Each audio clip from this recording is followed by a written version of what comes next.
علامہ صاحب منیر احمد نقشبندی صاحب شروع کریں جی، آپ شروع کریں۔ بسم اللہ الرحمن الرحیم۔ سامعین احباب دی وقار توجہ فرمائیے گا۔ سب سے پہلی بات تو یہ ہے کہ جو میں نے روایات بیان کی ہیں ان پر حسن اللہ یاری موسوم شخص نے یہ کہا ہے کہ جناب یہ روایات ضعیف ہیں، یہ روایات ان کا یہ سند نہیں ہے یا فلاں ہے فلاں ہے۔ توجہ کر کے بیٹھیے گا۔ تو یہ اس شخص کی، یہ حسن اللہ یاری اس کو کہتے ہیں، اس کی اسکرین مجھے نظر نہیں آ رہی۔ توجہ۔ تو بات یہ ہے کہ اس نے کہا کہ یہ روایت ضعیف ہے۔ اب مجھے بتائیں میں اس کی مانوں یا بزرگان دین کی مانوں؟ علامہ امام شہاب الدین احمد بن محمد بن عمر الخفاجی المصری رحمت اللہ تعالی علیہ، آپ جناب والا اس کتاب السوائق المورقہ کے اندر واضح لفظوں کے اندر لکھ رہے ہیں۔ توجہ میری طرف کر کے بیٹھیے گا۔ کیا لکھتے ہیں آپ کو میں دکھاتا ہوں، آپ کو نظر آئے گا۔ فرماتے ہیں کہ بسند حسن، اس کی سند ہے ہی حسن، حسن سند ہے، حسن حسن۔ اب جو سندی حسن ہے بزرگان دین اس کو حسن لکھ رہے ہیں اور یہ کہتے ہیں کہ یہ سند ضعیف ہے، اور یہ 4 دن پڑھ لیتا نا اس کو پتہ چلتا کہ سند حسن کون سی ہوتی ہے اور سند ضعیف کون سی ہوتی ہے۔ ابھی اس کے بعد میں نے دوسری روایت بیان کی کہ نبی کریم صلی اللہ تعالی علیہ وسلم نے ارشاد فرمایا کہ رافضی مشرک ہے۔ اس نے کہا کہ یہ روایت جو ہے متروک ہے۔ متروک کس کو کہتے ہیں؟ کہ جس کے درمیان سے راوی جو ہے وہ ترک کر دیا گیا، راوی چھوڑ دیا گیا۔ یہ میں نے سوائق المورقہ، میرے پاس یہ کتاب ہے، توجہ، اس سے میں نے روایت بیان کی۔ روایت کون سی تھی؟ روایت کا مکمل سند بیان کی حضرت ابراہیم سے، ابراہیم بیٹے امام حسن کے، حسن بیٹے امام حسین کے، حسین بیٹے مولا علی کے۔ مولا علی شیر خدا رضی اللہ تعالیٰ عنہ صحابی رسول ہے، اور مولا علی فرماتے ہیں کہ نبی کریم صلی اللہ تعالیٰ علیہ وسلم نے فرمایا۔ اس میں کون سی حسن والی بات ہے؟ اور جو فریق مخالف نے حوالے بیان کیے اس کے اندر تفرد ہے، اور اس کو پتہ نہیں ہے کہ شرع میں تفرد قابل حجت نہیں ہوتا بلکہ قابل تردید ہوتا ہے، اس کو رد کیا جاتا ہے، اس کو پتہ ہی نہیں ہے۔ دوسری بات آگے سے حوالہ سنیے گا، یہ میرے پاس اللہ کا پاک قرآن ہے۔ قرآن مقدس سے بڑی کون سی دلیل ہے؟ اللہ رب العالمین جل جلالہ نے قرآن مقدس میں ارشاد فرمایا، اللہ تعالیٰ نے فرمایا ان الذین فرقوا دینہم وکانوا شیعا لست منہم فی شیء۔ توجہ میری طرف کہ اللہ تعالیٰ نے فرمایا بے شک وہ لوگ جنہوں نے دین میں فرقے بنائے، وکانوا شیعا، اور وہ شیعے ہو گئے، شیعے بن گئے شیعے، لست منہم فی شیء۔ ہاں اب میں تجھے بتاؤں گا کہ جو تو نے وہ نسیم وہ کتاب کا نام کیا ہے، الدر المنصور سے الفاظ کا معنی بگاڑا ہے نا، اسی کے رز میں تیرے سامنے لے رہا ہوں۔ اللہ تعالیٰ نے فرمایا شیعہ ہو گئے، لست منہم فی شیء، اے محبوب آپ کا ان کے ساتھ کوئی تعلق نہیں ہے۔ فرمایا ان الذین فرقوا دینہم وکانوا شیعا، ہاتھ نکالنا اور ہے اور رد کرنا اور ہے، اوروں کے سامنے بیٹھ کے پڑھ کے مارنا اور ہے۔ اب آگے سنیے گا، اللہ رب العالمین جل جلالہ نے ان کے بارے فرمایا اے محبوب جو شیعہ ہیں آپ کا ان کے ساتھ کوئی تعلق نہیں ہے، اور نبی کریم صلی اللہ تعالی علیہ وآلہ وسلم نے ارشاد فرمایا جو رافضی ہیں وہ مشرک ہے۔ میرے سامنے قرآن کو اٹھائے تو اس کو پتہ ہونا چاہیے، اللہ رب العالمین نے قرآن مقدس میں ارشاد فرمایا انما المشرکون نجس، مشرک پلید ہیں، اور اللہ تعالیٰ فرماتا لا یمسہ الا المطہرون، اور جو پلید ہوتا ہے وہ قرآن کو ہاتھ ہی نہیں لگا سکتا، یہ تو قرآن کو چھو ہی نہیں سکتا۔ میرے سامنے قرآن کو نہ اٹھائے۔ اب آگے سنیے گا، اس نے جناب والا میرے سامنے بیٹھ کر حضرت سیدنا ابوبکر صدیق، حضرت سیدنا فاروق اعظم کے خلاف روایات پڑھی اور صفحے چھپائے۔ جیسے میں دم خم ہوتا تو صفحے مجھے نظر آتے، لیکن چونکہ اس کی عادت ہے، جس طرح پچھلے دنوں اس نے مشکل الاثار سے حوالہ پیش کیا، اسی صفحہ پر نیچے لکھا تھا کہ یہ روایت ضعیف ہے، لیکن وہ اس نے ڈنڈی ماری، ڈنڈی نہیں ڈنڈا مارا، تو ان کو رافضیوں کے عقل پہ۔ اب میں اس کے سامنے روایت بیان کرنا چاہتا ہوں، اس لیے اس نے سبق چھپایا تھا۔ اب توجہ کیجئے گا، نبی کریم صلی اللہ تعالی علیہ وآلہ وسلم کا فرمان عالی شان ہے، میرے پاک نبی صلی اللہ تعالی علیہ وآلہ وسلم نے ارشاد فرمایا کہ ان اللہ عن ابن عمر قال قال رسول اللہ صلی اللہ تعالی علیہ وسلم ان اللہ جعل الحق علی لسان عمر وقلبہ۔ نبی کریم صلی اللہ تعالی علیہ وسلم نے فرمایا اللہ تعالیٰ نے حق کو حضرت عمر کی زبان پر جاری فرمایا ہے اور حق کو حضرت عمر کے دل پر جاری فرمایا ہے۔ نبی پاک فرماتے ہیں عمر کی زبان پر بھی حق ہے، عمر کے دل پر بھی حق ہے۔ کہتا ہے کہ یہ کفر ہے، یہ حضور نے ان کو ایسے ویسے کہا، روایات ضعیف پیش کرتا ہے خود، اور کہتا مجھے اوروں کے سامنے بیٹھ کر چلاکیاں کرنا آسان ہے، یہاں مکاری اگر کی جائے گا پردہ چاک کیا جائے گا۔ آگے سنیے گا، نبی کریم صلی اللہ تعالی علیہ وسلم کا فرمان ہے حضرت ابو ذر غفاری سے، فرماتے سمے کہ وہ ابو ذر غفاری ہیں ہاتھ میں ہمیشہ ڈنڈا رکھتے تھے، ان کے لیے جو صحابہ کرام کے دشمن ہیں، اہل بیت کے دشمن ہیں، یا اہل بیت کی محبت کا دعویٰ کر کے نبی کریم علیہ السلام کے صحابہ کرام پر سب و شتم کرتے ہیں, کیچڑ اچھالتے ہیں. حضرت فرماتے ہیں سمعت رسول اللہ صلی اللہ علیہ وسلم, میں نے اللہ کے رسول سے فرمایا. حضور فرماتے ہیں ان اللہ وضع الحق علی لسان عمر یقول به, نبی کریم صلی اللہ تعالی علیہ وسلم نے فرمایا اللہ تعالیٰ نے حضرت عمر کی زبان پر حق کو جاری فرما دیا ہے. آپ یقول بھی, حضرت عمر جب بھی بولتے ہیں حق کے ساتھ بولتے ہیں, حق آپ کی زبان کے ساتھ زبان سے نکلتا ہے. آگے سنیے گا, یہ کہتا ہے میں مولا علی کو مانتا ہوں. آپ بتاؤ اگر مولا علی کو مانتا ہے, مولا علی شیر خدا کی روایت ہے, ادھر میری طرف دیکھ, حضرت مولا علی شیر خدا کی روایت ہے. وعن علی, مولا علی کی روایت ہے. وعن علی رضی اللہ تعالیٰ عنہ, آپ فرماتے ہیں قال ما كنا نبعد ان السکینہ انطق علی لسان عمر, نبی کریم صلی اللہ تعالی علیہ وآلہ وسلم نے ارشاد فرمایا کہ اللہ تعالیٰ نے حضرت مولا علی فرماتے ہیں کہ حضور نے فرمایا کہ اللہ نے حضرت عمر کی زبان پر حق کو جاری فرمایا ہے. حضرت عمر جب بھی بولتے ہیں حق کے ساتھ بولتے ہیں. روایت بیان کرنے والا کون؟ مولا علی شیر خدا رضی اللہ تعالیٰ. اگر دم ہے تو جواب دے مولا علی کا, اگر جواب دے گا تو معلوم ہوگا تو مولا علی کی مخالفت کر رہا ہے, اور جو مولا علی کا مخالف ہے جنت نہیں ہو سکتا, جہنمی ہوتا ہے. اب آگے سنیے گا, نبی کریم صلی اللہ تعالی علیہ وآلہ وسلم کے صحابی جو حضرت سیدنا مولا علی شیر خدا رضی اللہ تعالیٰ عنہ ہے, آپ وہ ہیں جن کی تعریف نبی کریم صلی اللہ تعالی علیہ وآلہ وسلم کے صحابی آپ حضرت صدیق اکبر کی تعریف حضرت مولا علی شیر خدا نے کی ہے, اور ایک لفظ کے ساتھ نہیں کی, کہ پورے کے پورے چیپٹر بڑے پڑے ہیں کتابوں کے اندر. آپ یہ کتاب اٹھا کر دیکھیں, اس کا نام ہے جناب نور الابصار. نور الابصار اس کتاب کا نام ہے, اور یہ کتاب جناب والا اس کے شروع کے اندر صفحہ نمبر 4 سے یہ بات شروع ہو رہی ہے. صفحہ نمبر 4 سے توجہ کر کے بیٹھیے گا, یہ روایت مکمل آپ کو سناتا ہوں. نبی کریم صلی اللہ تعالی علیہ وآلہ وسلم کے صحابی حضرت سیدنا ابو بکر صدیق رضی اللہ تعالیٰ عنہ کی تعریف کس نے کی؟ خود مولا علی سرکار نے کی. حضرت ابو ہریرہ سے مروی ہے کہ ایک دن حضرت ابو بکر صدیق اور حضرت ابی طالب رضی اللہ تعالیٰ عنہ سرکار کے حجر شریف کی طرف گئے.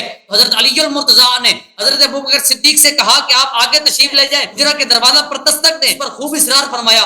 حضرت ابو بکر نے کہا کہ آپ آگے تشریف لے جائیں, میں اس شخص سے تقدم نہیں کر سکتا جس کے حق میں رسول اللہ صلی اللہ علیہ وسلم سے میں نے سنا ہے کہ میرے بعد ابو بکر صدیق سے افضل کسی شخص پر سورج طلوع و غروب نہ ہوگا. آج حضرت مولا علی فرماتے ہیں کہ ابو بکر کے بارے حضور نے فرمایا کہ ابو بکر تو وہ ہے کہ جس پر میرے بعد اس کی افضلیت پر ابو بکر کے سوا کسی پر بھی سورج طلوع نہیں ہوا. مولا علی فرماتے ہیں حضور نے فرمایا کہ میرے بعد سب سے افضل اعلی اکم اکمل اتم جو ہے وہ صدیق اکبر رضی اللہ تعالیٰ عنہ ہے. اور آگے چلیے گا, جو اس نے روایت بیان کی وہ میدان سے بھاگنے والی وہ روایت اس نے بیان کی ہے. اس کو پتہ ہی نہیں ہے کہ حضرت ابوبکر حضرت سیدنا فاروق اعظم بھاگے نہیں تھے, کہ حضرت سیدنا فاروق اعظم عمر بن خطاب رضی اللہ تعالیٰ عنہ جنگ کر رہے تھے, شام کا وقت ہو گیا تھا. نبی کریم صلی اللہ تعالیٰ علیہ وسلم نے فرمایا کل میں جھنڈا اس کے ہاتھ دوں گا جس کے ہاتھ پر اللہ رب العالمین خیبر کو فتح فرمائے گا. ارے عمر تو وہ ہیں کہ جن کی زبان پر حق بولتا ہے, عمر تو وہ ہیں کہ جن کے دل پر اللہ نے حق کا تسلط رکھا ہے, اور حضرت صدیق اکبر رضی اللہ تعالیٰ عنہ وہ ہیں ان کے بارے نبی کریم صلی اللہ تعالیٰ علیہ وآلہ وسلم نے فرمایا کہ مولا علی فرماتے ہیں کہ حضور نے فرمایا کہ ابو بکر صدیق میرے بعد سب لوگوں سے افضل اور اعلیٰ ہے. روایت کرنے والے مولا علی ہیں, اور آگے اس روایت کا یہ جواب دے, اور ساتھ ساتھ جو مولا علی کی میں نے پہلے روایت بیان کی ہے کہ یہ متروک روایت ہے, یہ متروک ہے. اگر دم ہے تو بیان کرے نا کیسے متروک ہے, ثابت کرے کیسے متروک ہے. اس میں پوری سند ہی اہل بیت کی, متروک کیسے ہو گیا؟ متروک تو وہ ہوتا ہے کہ جس کے اندر کوئی راوی جو ہے وہ چھوٹ گیا ہو. اس کو تو جناب جرح و تعدیل کا ہی پتہ نہیں ہے. جرح و تعدیل کا پتہ ہوتا تو یہ بات ٹائم ختم ہو گیا. علامہ صاحب ٹائم ختم ہو گیا, بلاؤ اس کو, بلاؤ ٹائم ختم. جی علامہ حسن اللہ یاری صاحب دیں جو آپ جو پوائنٹ اٹھائے ہیں. تو عرض یہ ہے آپ سے بھائی صاحب, ایوان صاحب, یہ شخص سب کا ٹائم لے رہا ہے مناظرے کے لیے. اس کو مناظرے کے اصل کا پتہ ہونا چاہیے کہ مخالف کے کتب سے استدلال کیا جاتا ہے, نہ کہ اپنے کتب سے. ان کو اگر آپ یاد دلا دیں تو بڑی مہربانی ہوگی آپ کی, کیونکہ پھر تو یعنی اس کا جواب دینا ہمارے لیے ضروری نہیں ہے کہ اگر اپنے میرے عالم نے کہا, اس کے کسی خفاجی مسیح نے کہا کہ بھئی یہ اس شیعہ جو ہے رافضی جو ہے کافر ہے, اس کا کوئی فائدہ نہیں ہوتا ان باتوں کا, ٹھیک ہے نا. یہ شیعہ کتب سے ان کو دلیل لانا چاہیے. یہ مناظرے کا دلیل یہ ہوتا ہے, مناظرے کا اصل یہ ہوتا ہے, مناظرے کا قاعدہ یہ ہوتا ہے کہ آپ سامنے والے خصم کو اس پہ حجت لائیں جو اس کے لیے مقبول ہو. جو ان کی دلیل جب ہمارے لیے مردود ہے, اس کا کوئی اعتبار ہی نہیں ہے, تو پھر یہ مناظرہ اس کو نہیں کہہ سکتے. بہرحال کیا کریں عوام صاحب, شروع کریں. میں وہ جو انہوں نے پوائنٹ اٹھایا نا ان کا جواب تو دیں نا، جو انہوں نے وہ حدیث کا رد کیا. آپ شیعہ کتب سے تو کچھ بھی نہیں نقل نہیں کیا نا انہوں نے، شیعہ کوئی نہیں نقل کیا نا. وہ نہیں، انشاءاللہ کریں گے ضرور. اگلا بھی آپ تھک گئے میرا خیال، آگے چلیں ذرا. میں نہیں تھکا، میں عرض یہ کر رہا ہوں کہ ان کو پتہ ہونا چاہیے مناظرے کا اصول کا، دلیل کون سی لانی چاہیے. اچھی بات ہے، پتہ ٹھیک ہے. شروع کریں. مخالف کے کتب سے لانی چاہیے. بسم اللہ کریں. یہ بسم اللہ الرحمن الرحیم. میرے محترم ناظرین، ایک بات بھول گیا میں پچھلے ٹرن سے. وہ انہوں نے کہا کہ زید کا واقعہ سنا ہے. یہ زید کے متعلق یہ واقعہ ان کے کتب میں موجود ہے کہ زید نے اپنے ساتھیوں سے کہا کہ تم نے مجھے رفض کیا، تم نے مجھے چھوڑا ہے. ان کے ساتھیوں نے کہا، زید سے کہا کہ تم ابوبکر عمر کو برا بلا کہہ دو. زید نے کہا میں نہیں کہتا. تو پھر انہوں نے زید کا ساتھ چھوڑ دیا. تو زید نے کہا رفضتمونی، تم نے مجھے ترک کر دیا. تو اس سے وہ رافضی مشہور ہو گئے. یہ اس کی کوئی سند نہیں ہے ان کے اپنے کتابوں میں. یہ بلا سند ایک بات ہے جو زید کے متعلق کہا جاتا ہے. اصل بات یہی ہے کہ شیعوں کو رافضی اس لیے کہا جاتا ہے کہ ہم ابوبکر عمر عثمان کو اور بہت سارے صحابہ کو نہیں مانتے، ان کے کردار پہ ہم تان کرتے ہیں. جو زید والا واقعہ ہے اس کی کسی بھی کتاب میں اس کا سند نہیں. اچھا، میں نے ان کے اپنے کتاب سے یہ کہتے ہیں ابوبکر سب سے بڑا افضل ہے اور شیعہ اس کو برا بلا کہتے ہیں، تو شیعہ غلط کرتے ہیں. تو میں نے ان کے اپنے کتاب سے نکال کے دکھا دیا کہ رسول اللہ صلی اللہ علیہ وسلم نے جناب ابوبکر کو، ان کے اپنے کتاب میں بخاری نے روایت کی ہے، البانی نے تصحیح کی ہے کہ ان کو کیا بولا ہے؟ مشرک بولا.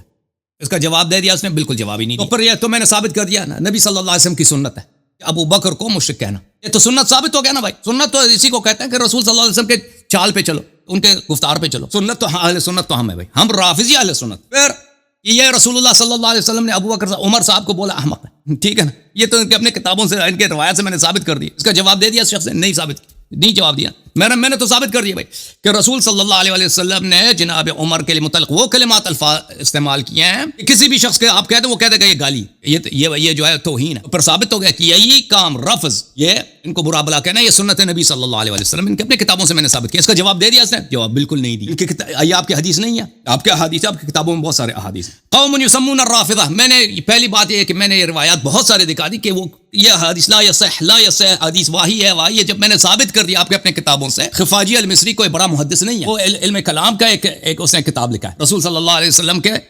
شمائل پہ. اس نے وہ کتاب شفا کی شرح کی ہے. ابو الفرج بن جوزی کے العلل المتناہیہ، یہ محدثین کے نزدیک مانا ہوا کتاب ہے. یہ محدثین کا امام ہے ابو الفرج بن جوزی. میں نے دکھا دی کہ یہ حدیث اس میں سے کوئی بھی صحیح نہیں ہے. اچھا، ان کے اور پھر صحیح بھی ہوتا ہے نا، وہ آپ کے حدیث ہے. ہمارے نزدیک تو آپ کے صحیح حدیث کی کوئی حجت ہے ہی نہیں. پھر اس کی حالت دیکھیں بھائی کہ انہوں نے سورہ انعام کی یہ آیہ مبارکہ دکھایا آپ لوگوں کو. اعوذ باللہ من الشیطان الرجیم ان الذین فرقوا دینہم وکانوا شیعا لست منہم شیء. کہا کہ جو لوگوں نے اپنے دین کو میں تفریق کر دیا، فرقے بن گئے، ان کا آپ سے کوئی تعلق نہیں. یہ کہتے ہیں یہ شیعوں کے روافض کے متعلق ہے. اور بھائی میں اس میں یہاں پہ جو میں آپ کو پیج دکھا رہا ہوں اس میں بہت سارے ترجمے ہیں. یہاں پہ احمد رضا خان بریلوی کا ترجمہ آپ دیکھ لیں. اس کا شیعوں سے کوئی تعلق نہیں ہے. وہ جنہوں نے اپنے دین میں جدا جدا راہیں نکالے اور کئی گروہ ہو گئے، اے محبوب تم ان سے کچھ علاقہ نہیں، ان کا معاملہ وہی اللہ کے حوالے ہے.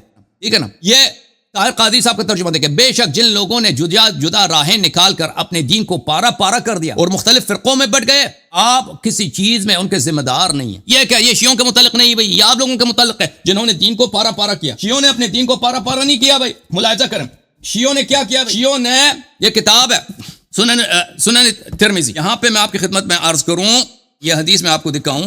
یہ حدیث نہ صرف صحیح ہے بلکہ یہ متواتر ہے متعدد حسانید کے ساتھ. تم نے اس کی اتباع نہیں کی جس کے رسول پاک صلی اللہ علیہ وسلم نے حکم دے دیا. یہ سنن ترمذی ہے، چاپ دار الفکر، سنہ 2008 میں چھپی ہے. بابو مناقب اہل بیت النبی صلی اللہ علیہ وآلہ وسلم. جابر بن عبداللہ کہتے ہیں رأیت رسول اللہ صلی اللہ علیہ وآلہ وسلم فی حجتہ یوم عرفہ وہو علی ناقتہ القصوہ.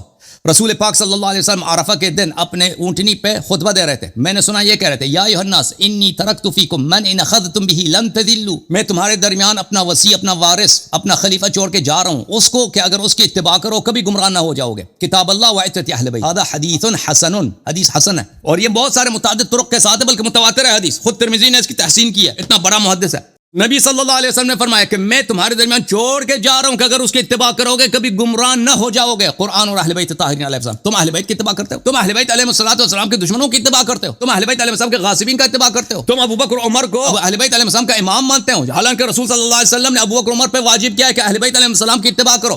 تو یہ جو آیا ہے ان الذین فرقوا دینہم وکانوا شیعا، یہ تمہارے متعلق ہے، تم نے دین کو پارا پارا کیا، گروہ گروہ بنا دیا. جس کا پیغمبر صلی اللہ علیہ وسلم نے فرمایا اتباع کرو، اس کی تم نے اتباع نہیں کی. یہ تمہارے ابو بکر عمر نے یہ کیا ہے.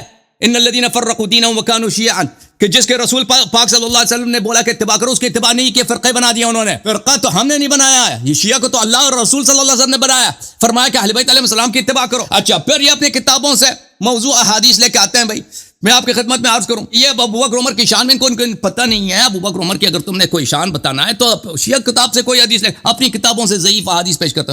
یہ کتاب الموضوعات ہے عبد الرحمن ابن علی ابن جوزی کی.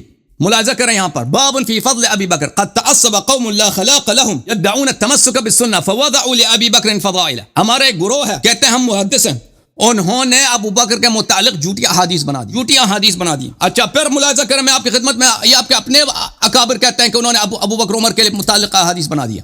اچھا، اور میں آپ کی خدمت میں ایک اور دکھاؤں، آپ کے اکابر نے یہ شرح نہج البلاغہ لابن ابی الحدید الجزء الحادی عشر، یہاں پر وہ علی ابن المدینی سے روایت کرتے ہیں. علی ابن المدینی سے روایت کرتے ہیں کتاب الاحداث میں کہ معاویہ نے حکم دے دیا اپنے دور حکومت میں. بہت لمبی حدیث ہے، میں اس کو نقل نہیں کر سکتا کیونکہ وقت میرا نہیں ہے، نہیں بنتا. 45 صفحہ نمبر 45 44 پہ اور 46 پہ کہ معاویہ نے حکم دے دیا کہ تم ابو بکر عمر کے فضائل میں حدیث نقل کرو، بناؤ، لوگوں سے کہہ جھوٹی حدیث بنا دو. پیسے انہوں نے بانٹ دیے کہ جو ابو بکر عمر کے فضائل میں حدیث بنائے گا اس کو اتنے پیسے دیے جائیں گے، اس کو دربار سے عطایا مل جائیں گے. تو لوگوں نے بہت سارے احادیث بنا دی. یہ آپ کے اپنے بڑے محدثین نے، علی ابن المدینی نے اپنی کتاب میں لکھا، ٹھیک ہے نا.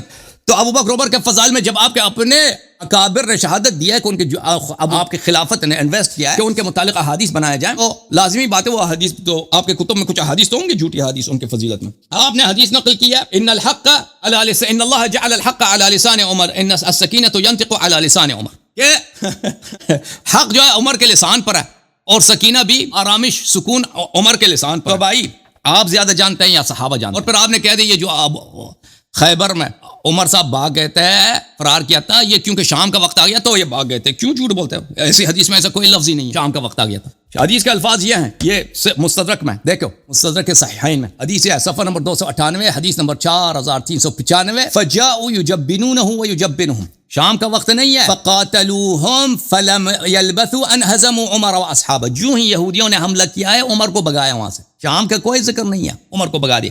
اور صحابہ سب نے شہادت دی ہے کہ عمر صاحب کیا بزدل ہے، عمر صاحب بزدل ہے. اچھا، اگر عمر حق عمر کے ساتھ ہوتا ہمیشہ، تو پھر قرآن باطل ہے. پھر تو قرآن تو کہہ رہا ہے جو جنگ سے بھاگتا ہے اس کا ٹھکانہ جہنم ہے.